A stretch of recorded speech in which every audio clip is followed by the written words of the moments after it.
નમસ્કાર, આપ જોઈ રહ્યા છો ગુજરાત ફર્સ્ટ અને આપની સાથે હું જાગૃતિ। પ્રચાર પડઘમ શાંત થતાની સાથે જ વડાપ્રધાન નરેન્દ્ર મોદી કન્યાકુમારીમાં વિવેકાનંદ શિલા પર વડાપ્રધાન નરેન્દ્ર મોદી ધ્યાનમાં મગ્ન। વડાપ્રધાન મોદીનો ધ્યાનનો વિડિયો આવ્યો છે સામે। પીએમ મોદી ધ્યાન દરમિયાન 45 કલાક સુધી ખોરાક નથી લેવાના। ધ્યાનમાં મગ્ન વડાપ્રધાન નરેન્દ્ર મોદીનો આ વિડિયો આપ જોઈ રહ્યા છો ગુજરાત ફર્સ્ટની ટીવી સ્ક્રીન ઉપર। ભગવતી અમ્માન મંદિરમાં દર્શન અને પૂજા તેઓએ કરી હતી। સ્વામી વિવેકાનંદે અહીં જોયું હતું વિકસિત ભારતનું સ્વપ્ન। વર્ષ 2019માં મતદાન પહેલા વડાપ્રધાન નરેન્દ્ર મોદી કેદારનાથ ગયા હતા। વર્ષ 2024ની ચૂંટણીનો આ સમયગાળો છે અને આવતીકાલે અંતિમ ચરણનું જ્યારે મતદાન યોજાવાનું છે ત્યારે અંતિમ ચરણના મતદાન પહેલા પ્રચાર પડઘમ શાંત થયા બાદ વડાપ્રધાન નરેન્દ્ર મોદી 45 કલાકના ધ્યાનમાં મગ્ન છે અને આ વિડિયો તેઓનો આવ્યો છે સામે। 45 કલાક જ્યાં તેઓ ધ્યાનમાં મગ્ન રહેવાના છે ત્યાં તેઓ ખોરાક પણ નથી લેવાના।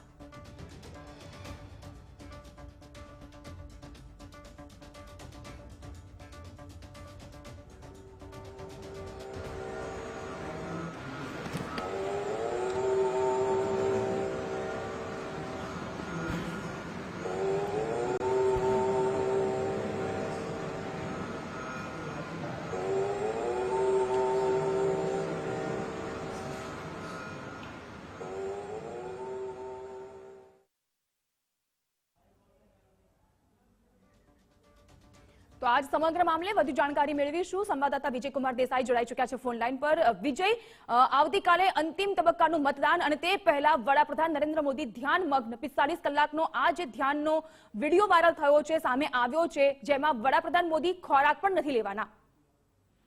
બિલકુલ જાગૃતિ, આ દર વર્ષે ચૂંટણી પ્રચાર બાદ વડાપ્રધાન મોદી છે કોઈ ને કોઈ સ્થળે દેશમાં જતા હોય છે કે જ્યાં તેઓ એકાંતની અંદર રહેવાનું પસંદ કરે છે। અત્યારે જે વિડીયો આવ્યો છે તે કન્યાકુમારીમાં જે વિવેકાનંદ રોક મેમોરિયલ છે કે જ્યાં તેમની ધ્યાન સાધના છે તે યથાવત છે। વિવેકાનંદ રોક મેમોરિયલમાં પીએમ મોદી ગુરુવારે અંદાજે 6:45 પર તેમણે આ જે ધ્યાન શરૂ કર્યું હતું જે 1 જૂન સાંજ સુધી યથાવત રહેશે।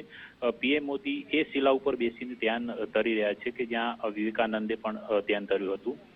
પોતાના 45 કલાકના આ ધ્યાન દરમિયાન પીએમ મોદી માત્ર જે તરલ આહાર જ લેશે, ઉપરાંત માત્ર નાળિયેર પાણી અને એની સાથે દ્રાક્ષના જ્યુસનું જ સેવન કરશે। જે પ્રમાણે જાણકારી મળી રહી છે એ અનુસાર પીએમ મોદી મૌન વ્રતનું પણ પાલન કરશે અને ધ્યાન કક્ષની બહાર પણ આ 45 કલાકના સમયગાળા દરમિયાન બહાર નીકળવાના નથી। પીએમ મોદીના 45 કલાકના પ્રવાસને લઈને સુરક્ષા વ્યવસ્થા પણ સઘન કરવામાં આવી છે। શનિવારથી જ જે સમુદ્ર તટ પર્યટકો માટે છે શનિવાર સુધી બંધ રહેશે। ઉપરાંત જે ખાનગી જે અન્ય હોડીઓ છે તે ચલાવવાની પણ અનુમતિ નથી આપવામાં આવી કારણ કે પીએમ મોદીની સુરક્ષાને ધ્યાને લઈને આ પ્રકારે નિર્ણય કરવામાં આવેલો છે। એ ઉપરાંત જે 2000થી વધુ જે પોલીસ કર્મીઓનો કાફલો છે તે પણ સુરક્ષાના ભાગરૂપે તૈનાત કરવામાં આવેલો છે।